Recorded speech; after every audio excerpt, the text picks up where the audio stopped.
চরিত্র খারাপ হওয়ার স্বামী আপনারা অনেক দেখেছেন। চরিত্র খারাপ, বৌদির সঙ্গে প্রেম এবং নানা রকম ভাবে তারা প্রতারণা করে। এরকম নানা রকম আপনারা দেখবেন, এরকম নানা রকম আপনাদের সঙ্গে হয়।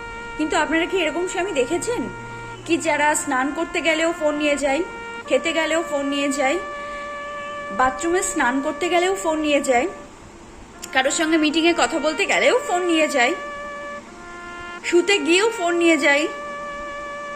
স্বামী তো সারাদিন পরে তার সঙ্গে একটু কথা বলতে হয়, বা সারাদিন পরে স্ত্রীরা তাদের সঙ্গে একটু সময় কাটাতে চায়, কিন্তু স্বামী সেটা করতে চায় না। স্বামী ফোনই দেখতে চায়, সারাদিন সে ফোনই দেখতে চায়। ফোনে রিচার্জ ফুরিয়ে গেছে, 15 টাকা রিচার্জ করে নেবে, অনেক অপশন রয়েছে, কিন্তু ফোনটাকে সে খালি ফেলিয়ে রাখবে না, সে ফোনই দেখবে। ফোন ছাড়া তার জীবনে কিচ্ছু নেই।